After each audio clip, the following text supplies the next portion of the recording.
one thing I wanted to ask on, and I can answer, and I'll start because it's kind of it kind of shines a bad light on me personally, is have you ever done anything in your history of toy buying, toy collecting that was a little iffy, a little out of character, that you might consider a scalper move, or it's something that you weren't so proud about after the fact, or some point down the line? Or am I sitting with two Boy Scouts? So I can start because go I ahead said and I start it would. off. Yeah, I'll be the bad guy. So it was actually something pretty recent, and it'll make you happy to know that it kind of blew up in my face. But so I was out.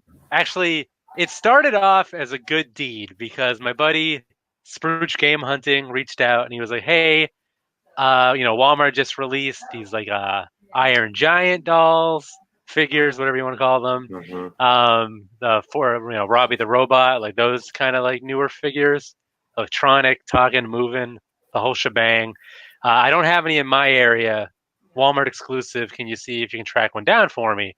And it just so happened that my wife was at Walmart that morning, and I texted her, and she swung by and she found some. So I was like, "Oh, cool! Pick one up for Spruce." And then I got a little curious to see what the demand was, and I saw that like it was selling for like triple the price on eBay at the time. So I ran out there because I know I wanted a Robbie the Robot for myself, but I didn't really care about the other things. And in a very, again, and I'm bringing it up because I want to be transparent, I am the guy. I cleaned out the shelves. I was like, it's $20 a piece, like easy money. I am keeping one. I'm not really staying within my, my safe zone of, buying two, selling one. So total scalper move. But you'll be happy to know that the market totally bottomed out like immediately on those things once they started hitting store shelves. So I did not sell a single one, but I did keep the receipts. So if you're gonna learn anything about this misfortune, as hang on to those receipts, know your the store's return policy. And in hindsight, I did feel a little crummy, even though I did self checkout, so the cashier wouldn't give me a look. With my cart of, again, Robbie the Robots and Iron Giants. It did give me a little pause, and I've had time to reflect on it. I dabbled in the dark side a little bit, but I've come back. I'm the Greco you know and love. You can trust me. Collecting toy karma. A little bit for me, a lot of it for you. Passing on the savings to fellow collectors. So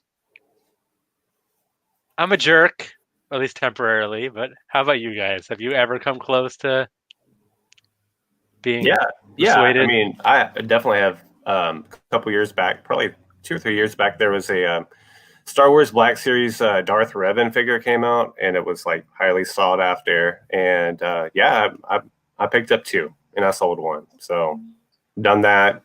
I've done it before to trade with other people too to get other stuff that I wanted. So I don't know if that's considered like the same thing because you're still talking about the market price. But yeah, definitely, I've definitely done it. Yeah, not not on the level of like what I did. But how about you, Ed? Carlos, he commented, "Greedy, fabulous." That's awesome. That deserves. There we go. Let's put that on display. And just I don't want to mess up your last name, but Ed Udy, he said big box stores just want to make money. Why should they put a limit on an action figure? Well, that's kind of the problem. They allow it. Over here in Belgium, it's actually quite hard to get something like that. The only time it ever happened was with the NES and the SNES Mini, really. The NES Mini was terrible over here. Trying to get that thing. I had mine pre-ordered, and it came in 4 weeks late, so you could already see people trying to get this thing, and just the price went up to 200 euros. It's maybe $230 for one. So that was insane. Um, over here, there's like not too many new stuff coming out. There's no NECAs. There's nothing like that over here. So I don't get the opportunity to like scalp, honestly. Mm-hmm. And like with the new stuff, I'm not into that, so it's not something I would like to do. But yeah, definitely in the last couple of years, most of my collection is funded by what I make playing music. And lately, I've been selling a lot more over at conventions because I just pick up a lot more stuff over at thrift stores, over at flea markets, because I already have most stuff and I know it's valuable. So why should I not pick it up if it's out there for, $2 and I can, trade it with somebody who wants it, or, sell it for a decent price. So if I'm guilty of one thing, it's for, picking up deals and, that to my advantage to fund and complete my collection, honestly. Yeah, I mean, it seems like just based on the feedback from our live audience, which is the best audience. Right. Yeah. I feel like I should have some sound effects like, yay! I think that's the consensus here. Like everyone's totally fine with buying an extra one to either hook up a buddy like you said, or use it for trade or selling fodder, just to lessen the impact that it's taking out of your own wallet. Like Spruce specifically mentioned, if it wasn't for reselling, I wouldn't even have a quarter of his collection. So me and him, obviously we work well together. We're shoulder to shoulder. So we're kind of in the same boat where I wouldn't, like, locally, especially, or if we're talking like some of the Facebook groups, or if somebody reaches out to me on YouTube, I'm never going to ask somebody for top dollar. That's the whole point. The reason why I like to get good deals out there in the wild when I was allowed to leave the house is because then I can pass it on to other people in the community. And it kind of, so like, even though you might not have been the person to find that deal, you're still like benefiting from it being found by somebody that kind of, one of the good guys. So, and that's like, and it's not just like a marketing campaign. Like I do love the idea of toy karma. Like I used to say it all the time before I bought the website and all the branding. Although Toy Karma apparently, yeah, it just links to, it's collectingtoykarma.com, I think. But it just relinks back to my Instagram because we're not like, we don't have like an online store or anything. But you mean you mean the Toy Collecting Karma Instagram? Yeah, exactly. Yeah, it's a different one. It's not the Gregor Fabulous one. So no, it is different. Head on over there and follow him. Yeah, check him out. Be one of the 10 followers that I have now. Exclusive company. I think like what a lot of people ask me is like, give me tips on how to grow a collection. And what I say now is buy lots, buy lots, buy lots. You will get a big collection soon. You will get to see what it's like having it. You will figure out, what do I really like, and you will start noticing differences about it, becoming a lot more knowledgeable in a really short amount of time. And what you do is you take what you like and you resell the other stuff, or you sell the other stuff. You are a reseller at that point. It's just, stick to the karma, be ethical about it. No, yeah. So from a vintage standpoint, exactly. I feel like that's a great approach. I wish, unfortunately, not everybody takes that approach. There's definitely people out there that I've encountered that seem to kind of like, we'll punch, grab, steal, whatever the phrase is, to trample people to get whatever they can get their hands on. There's not really a code of ethics there. And if I was a more vindictive person, you would hope that karma takes care of them in a way. But I don't really care, because I always feel like there's plenty out there for everybody. You really don't need to make enemies more than friends. And again, there's the benefit of not only meeting cool people like my present company and those in the comments section, but yeah, then there's you have more eyes out there looking out for you. Like I've been lucky enough where I have repeat people that have found stuff that I'm into, or might not necessarily be in the toy collecting or game collecting business, but know that I am interested in that stuff, and we can find we have a nice relationship where we can always reach out to that person directly instead of having to advertise out to the blind internet, who wants this stuff. So Yeah. I think it's definitely worth it. The experiences you get by meeting people and making friends, and it just goes. I think it goes a long way. It's kind of creating your network of fellow hunters and collectors. Agreed. Well, one thing I wanted to touch on that somebody mentioned, and you referenced it already, is just going back to retail stores. How I thought it was Ed number 2. Why should they limit? They're just trying to make money. I do kind of understand where he's coming from, and again, I don't know. Yes, we're all fully entrenched in the toy market, so we know what's coming down the line, what's supposedly hot, what has a lot of hype. But big business, are they really that wrapped up in that sort of thing? So I kind of understand, and not everything is solid gold, 100%. I'm sure there's been plenty of hyped up toys and figures that have fallen flat. So I don't think it's in the best interest of the store to limit those quantities. Yeah, so when I said that earlier, I was just saying that pertaining to all the exclusives, the Force Friday action figures that you can, they're only going to have 2 cases of them at Target. Maybe that kind of stuff limit, not everything, obviously, but San Diego Comic-Con stuff, whatever else con that should definitely be limited, in my opinion. Yeah, I mean, con exclusives, I can definitely see that because that the audience that they're bringing in, Sensei, hey, the audience that they're bringing in is there for that sort of thing. But I'm thinking more of a generic retail store, like a Target and a Walmart, where that's not their bread and butter. They might, from their perspective, I'm sure they're not totally tone deaf to a Force Friday or something big like that. I think they know what's going on. I think they do. Yeah.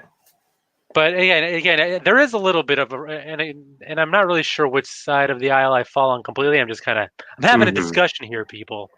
I can see it from both perspectives because again, nothing's guaranteed, and I'm sure there's been and as some scalpers have known, those that have cleared out a shelf thinking they're going to make boku bucks, then all of a sudden the market disappears. That's kind of the same risk that a toy store would take. Obviously, they're not an individual; they're a corporation, so they're not going to close up shop because they didn't. They're restricting access to Star Wars toys. But I guess the risk is there, and they'd rather know that they can sell all of the product in one fell swoop, as opposed to maybe not delivering on the hype and having it just warm the shelves. So we need more corporate bailouts, is what I'm getting at.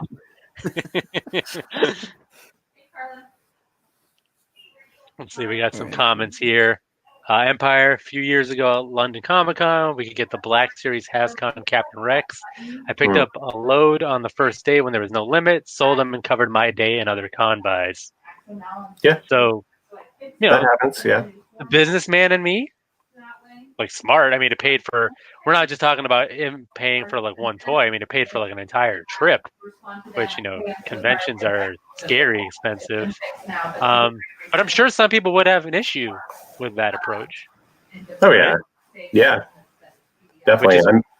I like that Hascon Captain Rex. I remember when those got sent out, going to my local toy show and, people charging, triple price, even from eBay. I mean, like I said, that goes back to scalping, in my opinion. But if you sell it for market price, I think you're fine as long as you don't, go freaking nuts. But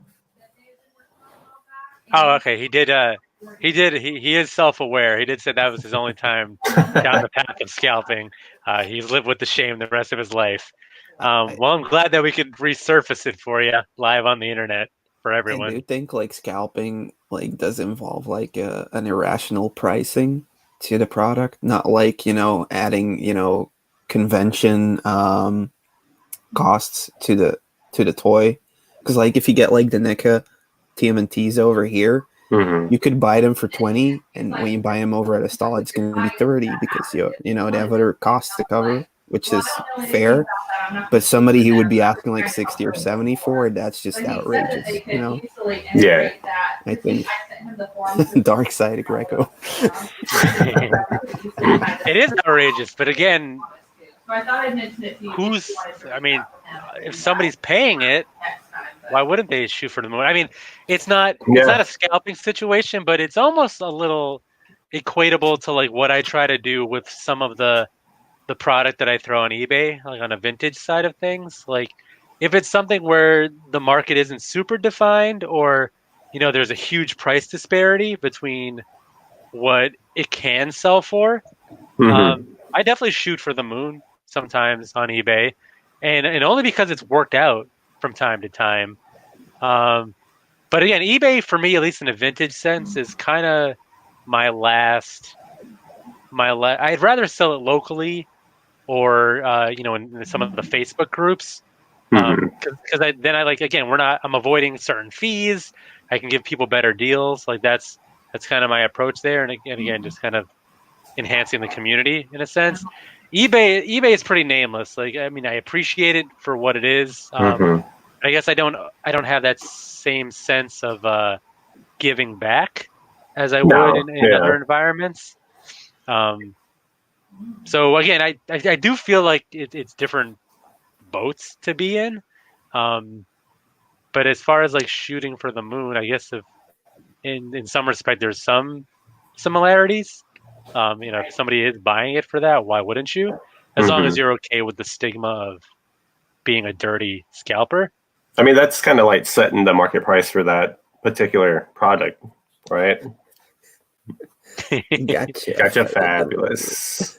Really, I did good. I thought Grecking people was just in name only, but I got you good this time. The internet is going crazy. It's going viral, man. Got the internet going nuts. I just got Greg, didn't I? You sure did. Got Groot. Right there. Yeah. Batting 1,000 over here.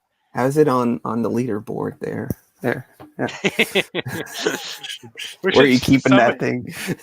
Somebody should do that. Somebody, one of the more crafty commenters here should probably like crochet something.